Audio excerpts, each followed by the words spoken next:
Naku ntono nnyo ze tukubye amabega twakulaga emboozi mawulire gaffe ng'ekibinja ky'abavubuka abaali batambula okudda ku Parliament n'ebipande nga beekalakaasa olw'enguzi esuse mu Parliament nga batambula okwolekera ssetteeserezo w'eggwanga bakira we boogera ebisongovu mbu baagala omukubiriza w'olukiiko lw'eggwanga olukulu alekulire bunnambiro. Wano bano baakwatibwa era enteekateeka zaabwe zaagwa butaka era bw'etyo poliisi yabatwala ng'abamu ku bano baasibwa mu makomera ag'enjawulo. Kati olunaku olwaleero bano oluvannyuma lw'okuteebwa bavuddeyo neera bajjukize kale bekikwatako nti tebannapowanga enjogera ya leero era nga baakugendera ddala mu maaso n'okulwanyisa obubbi bw'ensimbi y'omuwi w'omusolo bwe balumiriza nti bususe mu ggwanga lyattu Uganda. Twabuukinga ekifo kino nga bannayuganda ne tujja nga tuzze okuba nga tugatta eddoboozi lyaffe ku ngeri y'okulya enguzi mu ggwanga lyaffe. So ensonga etuleese wano ebadde yakwogerako ng'abasibe abaasibwa ku mbeera eyo naye tetukkiriziddwa era tetukkirizibwa olw'ensonga nti ssente zaffe bazituddiza era ne batugaana otugamba tukole ki tuveewo. Tetukkirizibwa kubeera mu bifo nga bino mbu bya gavumenti ate nga naffe tuli bannayuganda. Ffe tulowooza nti naffe kye tulwanira ggwanga lyaffe era tulina omukisa era twandibadde ba mukisa nnyo naffe ne tukwesaako ebifo nga bino.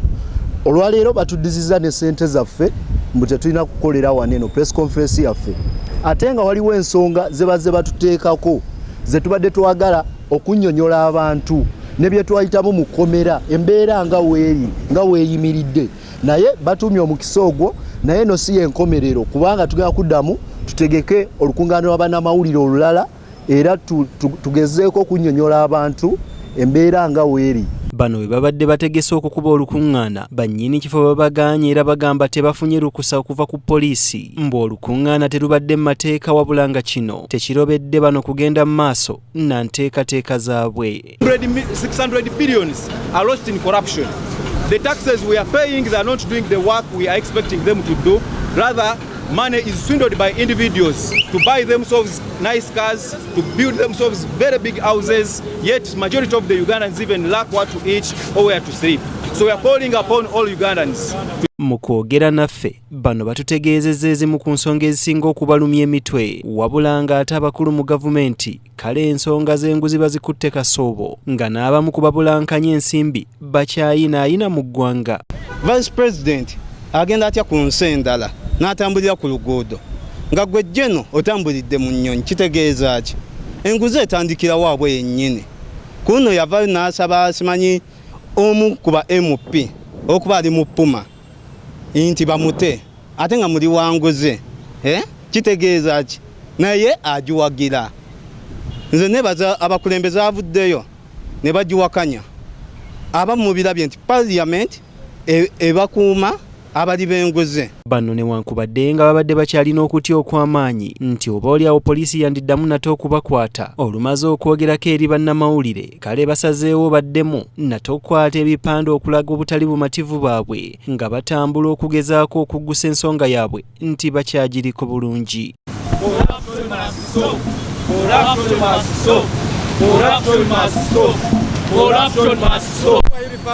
Bano ababadde bakwataganye n'ebipande ebiriko obubaka obw'enjawulo bagenze bayimba ennyimba ezijjamu obwesige mu sipiika wa Parliament era nga baagala alekulire bunnambiro nga bagamba nti yakulembeddemu bo be balumiriza nti babbi ba nsimbi za ggwanga.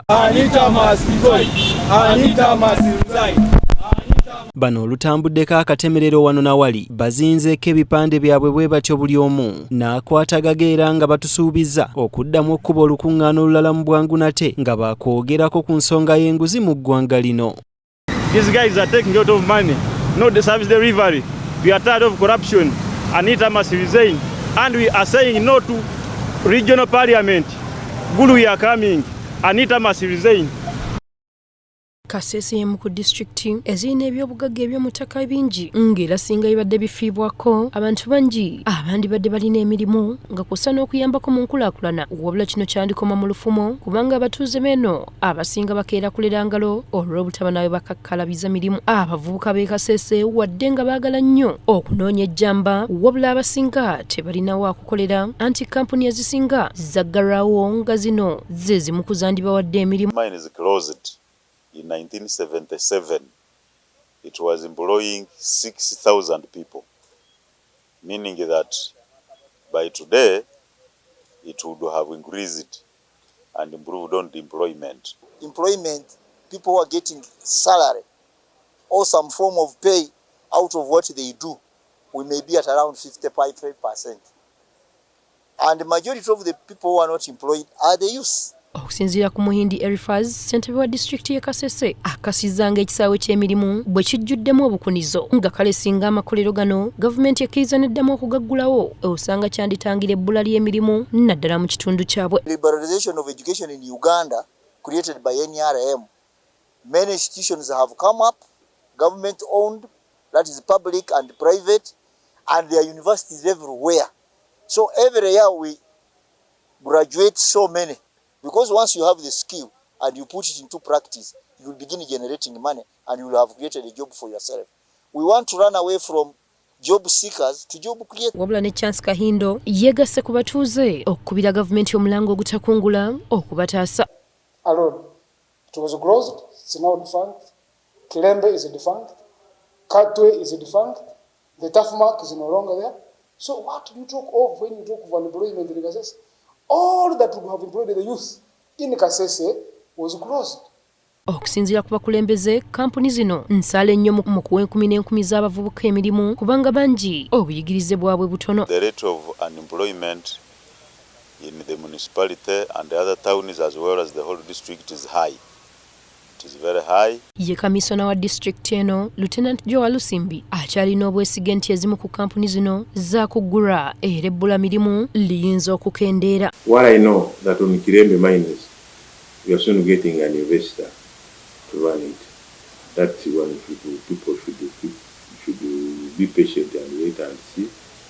So do the case. Salt in Katwe, also we have seen very many investors coming, officials coming from different ministries of government, coming to assess the situation of seeing how we can improve on that. Ebbula mirimu mu Uganda mu 2023 teryakyukako okuva ku bitundu 2.9 ku buli 100 anti ne mu 2022 dino kwe lyali wabula ate ebbula mirimu lyali wakati w'ebitundu 3 n'obutundu 16 ku buli 100 okuva mu mwaka gwa 1991 okutuusa mu 2023 era nga lyasinga kweyolekera nnyo mu mwaka gwa 2020 anti lino lyali ku bitundu 3 mu obutundu 80 ku buli 100 ekikakasa nti gavumenti ekyali n'okukola ennyo okulaba ng'ensonga enno egisalira eggezi.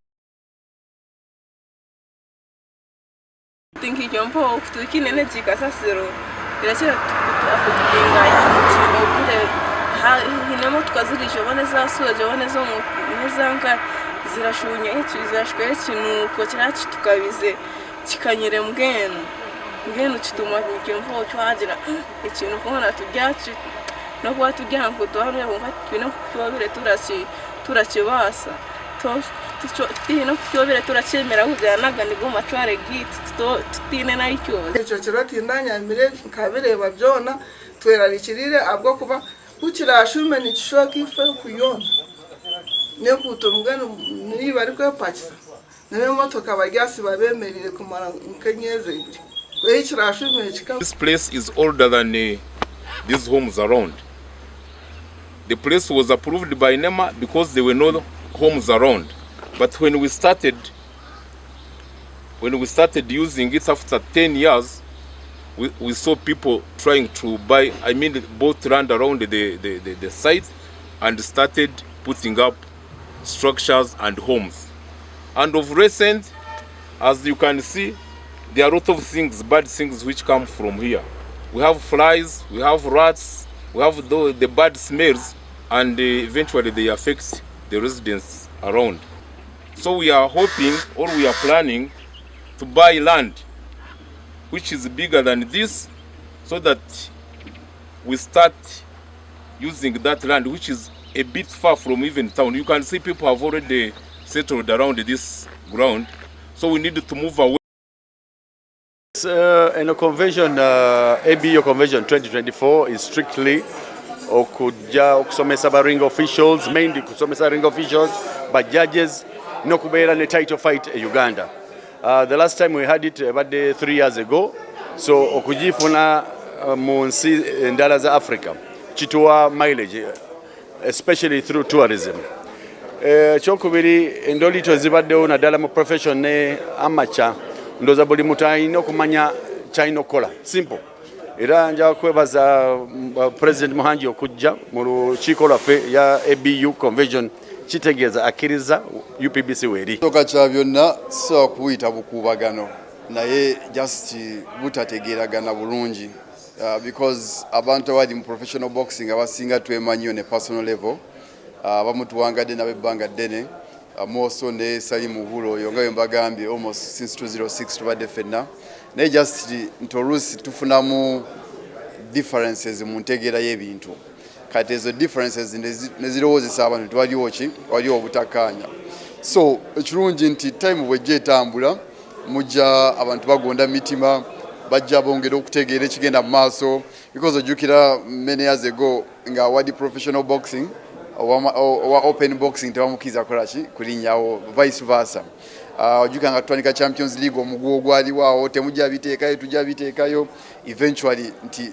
side y'amazima esigale wangula era kibawa ne Champions League era kati weejja etambula tiwalabika oyinza okumulaba nga aseka naye nga ajjudde musaayi mwereere mu mikono era ye bw'ati bw'alabika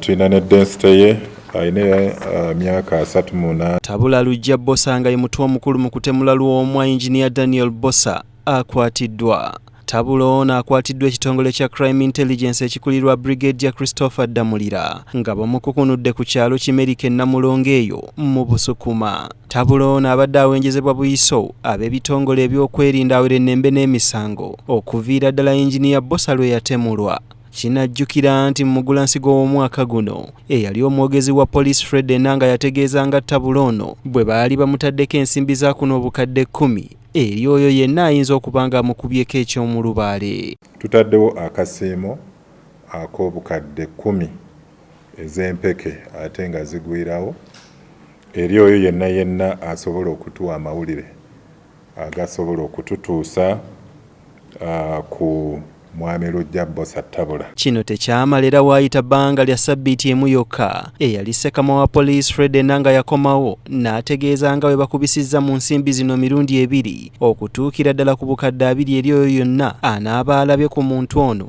okusobola okuteekesawo obwenkanya eri ab'eŋŋanda za Engineer Bosa. Ekitongole ekyabambega ekya CID headquarters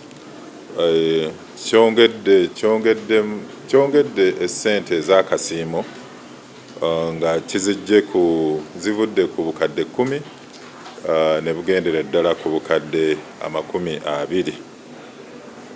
Tusuubira nti ssente zino zisobola okuviirako ekitongole kino ekyabambega okufuna amawulire amatuufu agasobola okututuusa ku Mwami Lujja Bosa. Tusobodde okwogerako ne Ssekama wa Police Assistant Commissioner of Police Kituma Rusoke era n'akakasa okukwatibwa kwa Tabula ono. Twamukwase jo twamukwatidde e Namulonge mu Busukuma ku kyalo kye bayita Kimerika naye Lujja ono tumuyinako n'emisango emirala kubanga nga 12 Julayi twakola search ewuwe ayina essabo lye twasangamu obuwanga 17 nga bwe mumanyi okusanga obuwanga 17 mu maka g'omuntu si kintu kya bulijjo era tuba twagala atunnyonnyole kyajja kitya. Rusoka ategeezezza ng'ono bw'agenda okutwalibwa mu mbuga z'amateeka okuvunaanibwa olw'ensonga nti fayiro ye Yoweri. Omuntu si mulimu mwangu kubanga okwata kusinzira ku bintu bingi. Ekisooka oyinza okusanga nga omuntu we munoonya naye mukugu mu kwekweka kati nga Lujja tabadde mwangu abadde abuuka wano nawali mugenda okukola bwe muti abuuse bwe bawaliwo ayina kye yeekengera aveeyo tulabe ekyokukola. Bulanga ennaku z'omwezi 17 Kasambula w'omwaka guno be yavunaanibwa nabo baaleetebwa mu mbuga z'amateeka era ne bateekebwako omusango ogw'obutemu bwe batyo ne baddizibwayo kwa limande eruzira okutuusa ng'ennaku z'omwezi 22 Mutunda w'omwaka guno nga lwe Lwokuna lwa Ssabbiiti eno lwe banaakomezebwawo mu maaso g'omulamuzi. Wabula bino we bijjidde nga Tabulo ono anenyezebwa ku misango egy'okusangibwa n'obuwangwa bw'abantu 17 mu mbuga ye ku kyalo Kabyanga mu Town Council y'Empigi ng'ennaku z'omwezi 3 Kasambula w'omwaka guno. Buno obusangiddwa wano bwabadde buterekeddwa mu sanduuko ziri sanduuko nnya twabutute ku poliisi tukyabukumira ku poliisi nga tukyanoonyereza. Poliisi yakoze bulungi nnyo nejjayo ekeesi ezo yazibikudde nga weetuli ne tulaba. Yawali tabulangako Kampuni 8 ezoogerwako kuliko Makerere Business Institute, Nkumba University, MSJ2E Investment Corporations Limited, Mr. Donald Kananula, Mrs. Nicontra Limited, Mr. Peter Lokwanga, Busoga University, Nekisizi Hospital Power Limited. You wanted information on annual tax returns for the last 5 years. The returns available are 2020, 2021, 22 and 23. Minisita Musasizi mu kunnyonnyola agambye nti ensonga lwaki baliko be basonyiye emisolo kwe kubeera nti bano babasaba okusonyiyibwa kubanga COVID yabakosa bya nsusso kale nga tebasobola kusasula misolo gyabwe. Olwo nno eno n'ebeera nga y'ensonga lwaki bazze mu Paalamenti okusaba bano basonyiyibwe. Ng'amasomero gafunamu obuzibu mu COVID nezitandika kustrugglinga kusasula pay as you earn and nezi accumulating interest ne principal, so